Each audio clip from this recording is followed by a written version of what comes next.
سر جیسا آپ جانتے ہیں کہ ایک تو پٹرول پرائس بھی بڑھ گئی ہے، ڈالر ریٹ بھی کہاں جا رہا ہے، پاکستان میں کہا یہ جا رہا ہے کہ آئی ایم ایف کے پاس جانا ضروری ہے، اور یہ بات عمران خان صاحب کی گورنمنٹ میں بھی کہی گئی تھی، ان کے بھی پرانے کلپ جو ہیں وہ نکال کے لوگ سوشل میڈیا پہ ڈال رہے ہیں۔ سب سے پہلے ہم اس پہ بات کرتے ہیں، سر کیا کہیں گے آپ، کس طرف ملک جا رہا ہے؟ دوسرا فواد چودھری صاحب کو اریسٹ کیا گیا ہے، اس پہ بھی ایک ہنگامہ ہے، اور لگ یہ رہا ہے کہ ایک ایک کر کے مزید پی ٹی آئی کے ممبرز کو اریسٹ کیا جائے گا۔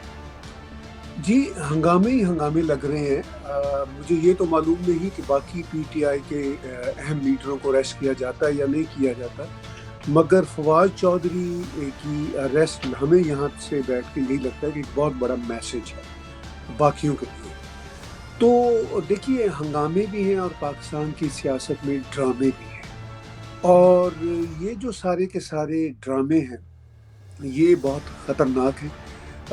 بائی دا وے پہلے بھی 75 سال میں کوئی کم ڈرامے ہوئے ہیں، لیکن اب تو ڈرامے بازیوں کی انتہائیں ہیں جو ہم دیکھ رہے ہیں، اور اس کا نقصان ظاہر ہے عوام کو ہو رہا ہے، ان لیڈروں کو، اسٹیک ہولڈرز کو، جو وہاں کے پاورفل حلقے ہیں ان کو تو کوئی نہیں ہو رہا۔ لیکن ان ہنگاموں اور ڈراموں کا اب یہ نتیجہ ہے کہ پاکستان اکنامک جو ہے نا تباہی کے بالکل دہانے پہ کھڑا ہوا ہے، اور یہ کوئی پہلی بار نہیں ہوا کہ اکنامک ڈیزاسٹر کے دہانے پہ کھڑے ہوئے ہیں، پہلے بھی کئی بار ہوا، مگر اس نوعیت کا بحران شاید پہلے نہیں آیا۔ اس کی وجہ یہ تھی کہ پہلے بحرانوں کے زمانوں میں کوئی نہ کوئی بیل آؤٹ آ جاتی تھی باہر سے، کوئی نہ کوئی قرضہ، کوئی نہ کوئی وار آن ٹیرر، کوئی نہ کوئی چکر چل جاتا تھا کہ جس سے پیسوں کی کوئی نہ کوئی جو ہے ریل پہ لگ جاتی تھی۔ لیکن اب اس بات کا کوئی امکان نظر نہیں آ رہا۔ دنیا بھی پاکستان کے ہنگاموں اور ڈراموں سے تنگ آ گئی۔ آپ امریکہ اور یورپین یونین کی تو بات چھوڑے، خود پاکستان کے جو دوست ممالک ہیں چین اور گلف اسٹیٹس، وہ دیکھ لیجئے کہ اس کڑے بحران میں کیوں آگے نہیں آ رہے، کیونکہ وہ سوچتے ہیں کہ ہم ان کے ہر کڑے امتحان میں آگے آتے ہیں اور یہ پھر ایک اور امتحان اپنے سر پہ لے آتے ہیں، اس لیے کہ جو روٹ کازز ہیں ایشوز کی وہ ختم نہیں کر رہے۔ پاکستان کی اسٹیبلشمنٹ ہو، پاکستان کے یہ پولیٹیشنز ہوں، پولیٹیکل ادارے ہوں، یہ سارے کے سارے روٹ کازز جو ہیں نا وہ ختم نہیں کر رہے۔ تو اس ساری صورتحال میں فواد چودھری کی اریسٹ کا بھی آپ نے ذکر کیا، تو فواد چودھری بھی تو مطلب اسی مائنڈ سیٹ کی ایک بری پیداوار ہے۔ مطلب اب یہ بحث اٹھانا کہ جی ان کے ساتھ اگر غلط ہوا ہے تو یہ کوئی جسٹیفیکیشن نہیں، اگر پہلوں کے ساتھ غلط ہوا ہے وہ ٹو رانگ والا محاورہ سارے کہتے ہیں۔ تو بھی بات یہ ہے کہ ایک آدمی جو اتنا جھوٹا، یعنی فواد چودھری، اور اپنے انتہائی جھوٹے لیڈر عمران خان کا اس قدر وہ جھوٹا ترجمان، تو یہ کس منہ سے اپنے آپ کو نیلسن منڈیلا کہلاتے ہیں؟ مطلب خود ہی سیلف ڈکلیئرڈ نیلسن منڈیلا۔ اب دنیا میں نیلسن منڈیلا نے تو کبھی اپنے آپ کو ہیرو نہیں کہا، دنیا نے اس کو ہیرو بنایا، وہ اس کی پارٹی کے لوگوں نے ہیرو نہیں بنایا۔ سر وہ سالوں جیل میں رہتے، سر وہ سالوں جیل میں رہتے، ان کی تو 2 دن میں چیخیں نکل گئی۔ ہاں ہاں، اور جب یہ باہر آ جائیں گے آف کورس تو ان کی بھی لینگویج اسی طرح سدھر جائے گی جس طرح شہباز گل کی سدھر گئی اور غالباً اعظم خان سواتی کی سدھر گئی۔ تو مطلب یہ ایک دم سے وکٹم بن جاتے ہیں، مطلب وہ 900 چوہے کھا کے بلی حج کو چلی والا جو معاملہ ہے نا ان کا، وہ ایک محاورہ ہے ہمارے ایکسپریشن، تو وہ بن جاتے ہیں۔ بھائی ان سے پوچھے کہ تم لوگوں کا اپنا کردار کیا ہے۔ اب آپ دیکھ لیجئے ان کے جو لیڈر ہیں عمران خان، وہ چلے تھے امریکہ کے خلاف سازش کے جھوٹ سے، تو وہ بھی آگے نہیں چلا، جھوٹ مطلب خود ہی چھوڑ دیا۔ اب آپ کوئی ایک بات ہے اگر عمران خان کے جھوٹ کی تو بیان کیجیے، ان کے ذاتی زندگی کے معاملات، ان کے سیاسی زندگی کے معاملات، ان کی معاشی زندگی کے معاملات، مگر یہ اپنے جھوٹ پہ بھی قائم نہیں رہتے۔ ہمارے انکل کا ظفر اقبال صاحب کا شعر ہے، جھوٹ بولا ہے تو قائم بھی رہو اس پر ظفر، آدمی کو صاحب کردار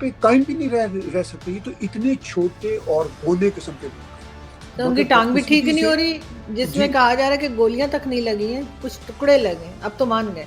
ہاں, مطلب یہ ہے کہ کوئی کسی ایک بات پہ یہ قائم نہیں رہ سکتے, ہوں، کسی ایک بات پہ. تو بدقسمتی یہ ہے کہ اگر پاکستان کے بڑے لیڈر یہ ہیں, اور دوسری طرف آپ دیکھ لیجیے, میں صرف ان کو تنقید کا نشانہ نہیں بنانا چاہتا. اب اسحاق ڈار صاحب نے کہا جی کہ وہ اللہ نے یہ ملک بنایا تھا, اللہ ہی بچائے گا. تو یہ کس طرح کا مائنڈ سیٹ ہے فور گاڈ سے. اچھا یہاں تک کہہ دیا کہ بھئی سعودی عرب بھی کلمہ کے نام پہ نہیں بنا تھا, ہم تو بنے تھے. مائی گاڈ کم آن, اللہ نے ملک شاید نہیں بنایا تھا, یہ انگریزوں نے ملک بنایا تھا, فور گاڈ سے. یعنی جھوٹ کو سمجھنا ہی نہیں ہے کہ یہ جھوٹ بول رہے ہیں. ایک تو دیکھیے انٹرسٹنگ بات کیا ہے, ایک تو یہ ہوتا ہے نا کہ آدمی کو پتا ہو بھئی یہ جھوٹ ہے اور میں کسی وجہ سے بول رہا ہوں, چلیے وہ پھر بھی مطلب جس کو ہم منافق کہتے ہیں, وہ پھر بھی مطلب میرے نزدیک یہ ہوتا ہے کہ یار اس کو ایٹ لیسٹ ریئلائزیشن ہے کہ یہ غلط ہے, یہ صحیح ہے. یہ ایسے بدبخت ہیں, یعنی اسحاق ڈار یہی سمجھتے ہیں کہ واقعی یہ اللہ ہی بتایا, ٹھیک ہے نا, یہ اللہ نہیں بنایا تھا. اور یہ سمجھتے ہیں کہ بھئی سعودی عرب کو بھی اگر اللہ نے کلمے کے نام پہ نہیں بنایا تو ہم تو ان سے بھی برتر ہیں, مطلب. اور یہ ایسا ہی سمجھتے ہیں. Can you believe it. اور عمران خان دیکھیے تصویر ہاتھ میں پکڑی ہوئی ہے, اور ان کے ذاتی زندگی کے آپ دیکھیے جو ان کے معاملات ہیں. ابھی مفتی محمد سعید صاحب کا ایک انٹرویو تھا سلیم صافی صاحب کے شو میں, تو مفتی صاحب نے وہاں پہ کیا کچھ انکشافات نہیں کیے کہ بھئی ان کی تو مطلب وہ شادی جن سے کی وہ عدت بھی پوری نہیں ہوئی اور وہ شادی ہوگی. اچھا مجھے یہ میرا ایشو نہیں ہے اس طرح کے جو اسلامک ایشوز ہیں, مگر یہ تو ریاست مدینہ بنانے والے لوگ ہیں نا. ان کا تو یہ خیال ہے کہ ہم ریاست مدینہ بنا رہے. یہ تو ریلیجن کو تو نہ بیچے نا پھر, اگر ان کا اپنا یہ حال ہے. ہاں, مطلب ان کے ہاتھوں میں تصویریں. اچھا یہ ایسا نہیں ہے کہ یہ کوئی ڈرامے بازی کر رہے ہیں تصویر, یہ ڈرامے بازی بھی کر رہے ہیں اور یہ سمجھتے بھی ہیں, ایسا ہی سمجھتے ہیں کہ ہاں بھئی ہم بڑے نیک پرہیزگار متقی لوگ ہیں. اور مطلب ان کے کریکٹر کے بارے میں, چاہے ان کا سیاسی کریکٹر, میں ذاتی کی بات نہیں کرتا, ذاتی تو مطلب کھلا پڑا ہوا ہے, سیاسی کریکٹر بھی کوئی نہیں. ذہنی جو بلوغت کا ہوتا ہے نا ایک کریکٹر, وہ یعنی جس کو مینٹل بینک کرپسی ہوتی ہے, تو اس میں آرزو صاحبہ اگر اس طرح کی لیڈرشپ ہے, اور پاکستان میں صرف سیاست کے ایوانوں میں ہی ایسا مینٹل بینک کرپسی کا عالم نہیں ہے, جو انٹلیکچوئل کام کرنے والے لوگ ہیں, یعنی جو میڈیا پہ کھڑتے ہیں, چاہے جو ساتھ بڑے بڑے نام آن ایسے, کبھی کبھی ہم ان کو سنتے ہیں, ان کے 5 منٹ میں نا یعنی اتنے تضادات ہیں اور اتنا کنفیوژن ہے ان کی سوچ, بڑے بڑے نامی گرامی لوگ, you name any one honestly. بالکل. تو بندہ کہتا ہے کہ یہ پھر اس ملک کو گائیڈ کرنے والے ہیں, لیڈ کرنے والے ہیں, چونکہ ظاہر ہے انٹلیکچولی تو لیڈ کرتے ہیں نا. عوام تو بیچاری بھیڑ بکریاں ہوتی ہیں جس بھی ملک کی, تو ان بھیڑ بکریوں کو تو کچھ پتہ نہیں ہوتا, وہ تو اپنی 9 to 5 یا اپنی روزی روٹی کے لالے ان کو پڑے ہوتے ہیں, اور یہ ان کے سارے ان کو رہنمائی فراہم کرنے والے. تو یہ سچویشن ہے. بالکل ایسا ہی ہے سر. لیکن سر اب یہ کریں گے کیا؟ اب ان کو آئی ایم ایف کی طرف سے تو گرین سگنل ایک طرح کا آنا شروع ہو گیا ہے, جب انہوں نے ہر چیز کے دام بڑھا دیے ہیں اور کہہ رہے ہیں, تو بہت سے ایکسپرٹس کا یہ بھی کہنا ہے کہ بس 6 مہینے چل پائیں گے, اس کے بعد کیا کریں گے؟ تو کوئی طریقہ ان کے پاس رہ گیا ہے, فوج اپنا بجٹ کم کرے اور باقی لوگ اپنے آپ کو تھوڑا سا یہ طریقے سے رکھیں, جو اوپر کے لوگ ہیں نا جن کے ہاتھ میں پاور ہوتی ہے. جی دیکھیے یہ اب کریں گے کیا, یہ تو انہوں نے تو کبھی بھی خود سے کچھ نہیں کیا. سر پہ آن پڑتی ہے تو یہ کرتے ہیں, یا باہر سے کچھ مال غنیمت ملتا ہے تو یہ کچھ کرتے ہیں. اب مال غنیمت تو نہیں مل رہا, اور آئی ایم ایف سے بھی پیسے مل جانا بہت ہی عارضی, یعنی بہت ہی مسئلے کا عارضی حل ہے, وہ کوئی پرماننٹ حل ہے تو نہیں. اور یہ جو لگتا ہے ہمیں یہاں بیٹھ کے کہ یہ جو 4 مہینوں سے چیزوں کو انہوں نے آگے نہیں بڑھا رہے تھے, وہ ظاہر اسٹیبلشمنٹ کو یہ والی سرکار کہہ رہی تھی, اور اس میں یہ حق بجانب تھے کہ بھئی آپ ہم سے سخت فیصلے کروا لیں گے اور پھر اس کے بعد پھر لاڈلا آپ کی گودی میں بیٹھا ہوگا. تو یوں لگتا ہے کہ انہوں نے وہ جو ہے نا میسج وہ عمران خان کو بھی دیا اور اسٹیبلشمنٹ کو بھی دیا ہے کہ بھئی آپ جو ہے اس طرح کے معاملات ہمارے ساتھ نہ کریں مستقبل. تو اس ساری صورتحال میں مجھے نہیں لگتا کہ یہ کچھ کرنے کی پوزیشن میں ہے. یہ یہی کر سکتے ہیں جو کر رہے ہیں کہ اب الٹیمیٹلی انہوں نے دیکھا کہ پانی سر سے گزر چکا ہے اور اسٹیبلشمنٹ کو بھی اندازہ ہو چکا ہے کہ اگر اسٹیبلشمنٹ اس پولیٹیکل سرکار کے ساتھ دوگلا کھیل کھیلے گی تو پھر ظاہر ہے یہ آن بورڈ نہیں رہیں گے. کیونکہ دیکھیے جنرل باجوہ نے کہا تھا کہ بھئی میں نے IMF سے بات کی تھی جب وہ تھے نا چیف آفیسر. تو جنرل عاصم منیر کے حوالے سے ابھی تک کوئی ایسی خبر تو نہیں آئی. ہو سکتا ہے کہ یہ بات چیت، لیکن میرا نہیں خیال کہ ان کی بات چیت سے IMF کوئی کنونس ہوتا. وہ تو یہی ہے کہ IMF پہلے بھی کنونس ہوتا تھا امریکہ کی کوئی نہ کوئی شراکت آتی تھی پاکستان کے ساتھ. ابھی بھی امریکہ کی بہت ساری چیزیں پاکستان میں چل رہی ہیں. ایسا نہیں ہے کہ وہاں پہ پولیس کی وہ ہزاروں بلکہ شاید 1,00,000 سے زیادہ کی جو ٹریننگ ہے وہ بھی چلتی رہتی ہے. جو TTP کے مسائل ہے اس سلسلے میں بھی امریکہ کا رہتا ہے وہاں پہ عمل دخل. تو لیکن امریکہ کا اچھا خاصا عمل دخل اب بھی ہے، مگر اس عمل دخل کے باوجود امریکی اداروں کی وہ جو تھی نا ان کے لیے سافٹنس وہ نہیں رہی، چونکہ وہ بھی تنگ آتے ہیں.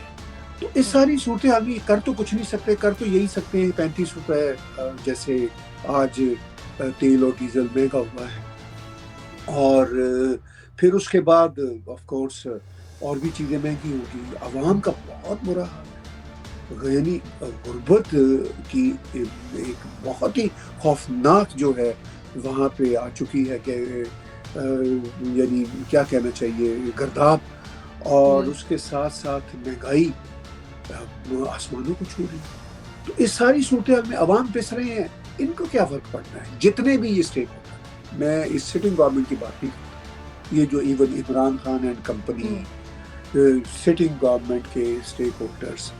اور دیکھیے اس میں ایک اور میں آج وہ بات سوچ رہا تھا کہ کیا یہ لوگ بے حس ہیں؟ سچی بات ہے ایسا بھی نہیں ہے. ایسا بھی کہنا انفیئر ہوگا، چونکہ خاص طور پر PDM کی پارٹی کے جو لوگ ہیں سیزن لوگ ہیں. ٹھیک ہے وہ بڑے امیر لوگ ہیں، غریب عوام سے کوئی ان کا لینا دینا نہیں، مگر ان کے مسائل کو یہ کچھ نہ کچھ سمجھتے ہیں. اور خان صاحب بھی ان کے مسائل کو کچھ نہ کچھ جانتے ہیں، اگر نہ سمجھتے ہیں تو چونکہ جاننے اور سمجھنے میں فرق ہوتا ہے. لیکن وہ بھی کیا کریں، اب پاکستان کا مائنڈ سیٹ ہی ایسا بن گیا ہوا ہے. اس مائنڈ سیٹ کو چینج کرنے کے لیے ویژنری لوگ ہوتے ہیں، ایک بہت ہی ایکسٹراڈنری لوگ ہوتے ہیں. ایسی بات نہیں کہ پاکستان ان مسائل سے نکل نہیں سکتا.